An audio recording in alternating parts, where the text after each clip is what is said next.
Today, we're going to talk about one of the biggest, most important shifts in all of human history. And no, it wasn't a war, it wasn't the founding of some great empire, it was a revolution in the way we think. It's the story of how we went from explaining the world with gods and myths to understanding it with reason and logic. And this entire revolution really comes down to a clash between two powerful ideas, mythos and logos. On one side, you've got mythos. This is a world explained by epic stories, where your fate is basically in the hands of the gods. And on the other side, you've got logos, a totally new way of doing things, built on evidence, on asking questions, and on the power of the human mind. So what was mythos really like? Well, just picture the world of the great Homeric epics, the Iliad and the Odyssey. A thunderstorm wasn't some kind of meteorological event. No, that was Zeus up on his throne, angry and throwing a thunderbolt. The seasons didn't change because of the Earth's tilt. They changed because a goddess was grieving for her daughter. Mythos gave a story to everything, with powerful gods pulling all the strings. But then logos came along. And this was a truly radical idea. It was the belief that we could find explanations for the world within the world itself. It was a promise to use observation and logic to believe that the universe wasn't just chaos driven by the whims of the gods, but was actually an ordered, understandable system that our own minds could figure out. And that right there was a complete game changer for how people saw their place in the universe. But how does a change this massive even happen? Well, it certainly didn't happen overnight.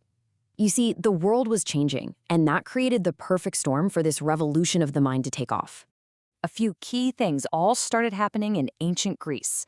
Trade was booming, which meant Greeks were meeting all sorts of people with completely different gods and different myths. And that plants a little seed of doubt, doesn't it? The city-state, the polis, created public squares where citizens actually debated ideas out in the open. Literacy was on the rise, so ideas could be written down and challenged. And, for a lucky few, all this new prosperity brought something crucial: leisure time, time to just think. And out of this amazing new environment came the very first philosophers. You can think of them as the world's first cosmic detectives. They just weren't satisfied with the old stories anymore. They were on the case, trying to solve the biggest mystery of all. What is the universe really made of? This whole early period was like a great intellectual relay race. First up, you had the Milesians, who were searching for the arche, the one fundamental thing that everything else is made of. They passed the baton to the Eleatics, who challenged everything with pure, hardcore logic. And they were followed by thinkers like the atomists, who came up with this radical idea of a universe made of tiny, indivisible particles. The race really starts with a guy named Sales. He asked this incredibly simple but profound question, and gave a really surprising answer. Everything is made of water. Now look, that might sound a little silly to us today, but the idea itself, it was revolutionary. For the first time ever, someone proposed a single, natural substance, not a god, as the foundation of absolutely everything. Then Thales' student, Anaximander, took it a step further.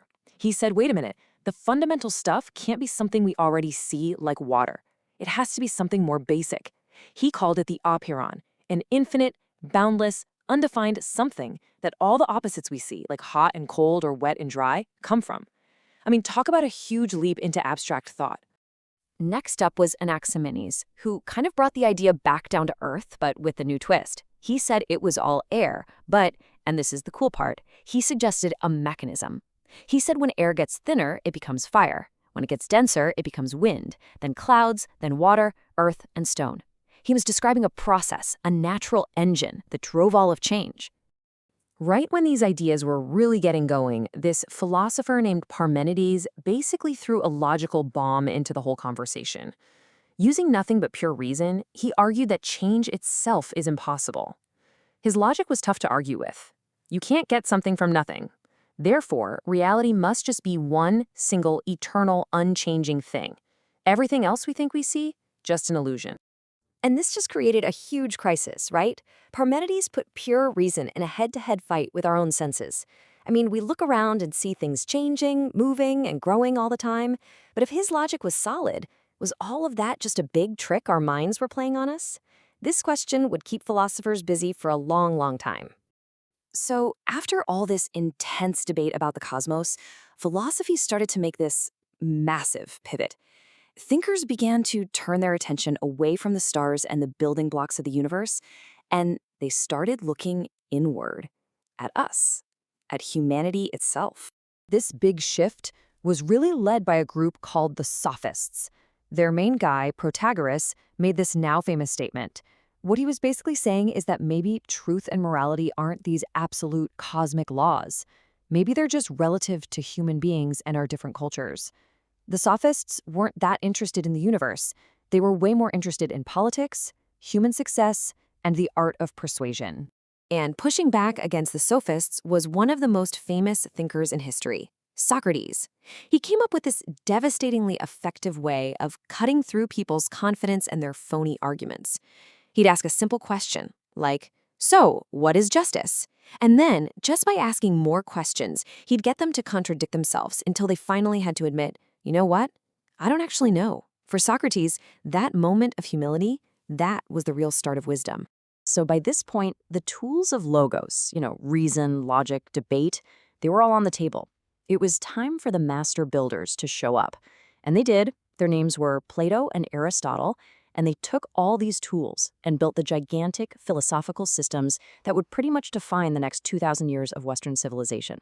Plato, who was Socrates' best student, argued that this world we see is just a shadow of a higher, more perfect reality, a realm of forms. To get real knowledge, you have to use reason to understand those perfect, unseen ideas. But his student, Aristotle, he couldn't have disagreed more. For him, reality is right here, in the world we can touch and see. Knowledge doesn't start with pure reason, it starts with our senses, with observing and categorizing the world right in front of us. Aristotle was obsessed with creating systems. He said that to truly understand anything, whether it's a statue, a tree, or a person, you just have to ask 4 questions, his 4 causes. What's it made of? What's its design or form? Who or what made it? And most importantly, what is its ultimate purpose, its telos? It was this amazing all-in-one framework for applying logos to everything. Okay, so we've taken a pretty wild ride from gods throwing lightning bolts all the way to intricate logical systems. But why does any of this ancient history actually matter to us right here, right now? It matters because basically everything that defines our modern search for knowledge grew right out of this soil. The scientific method? That's a direct descendant of logos, a commitment to observation, reason, and evidence. Our legal systems and our ideas about ethics, they're built on rational debate about justice and living a good life. The very act of thinking critically, of questioning what you're told and looking for the truth, that is the living, breathing legacy of these first philosophers. It was a declaration that we weren't just helpless subjects of the cosmos. We could be students of it. Which leads us with one final thought. In a lot of ways, we live in a world that feels like a new battle between mythos and logos, or flooded with competing stories, misinformation, and emotional appeals. So the question these ancient thinkers left for us isn't just historical, it's urgent. How do we, today, best use the powerful tools of reason that they gave us to navigate it all and find what's true?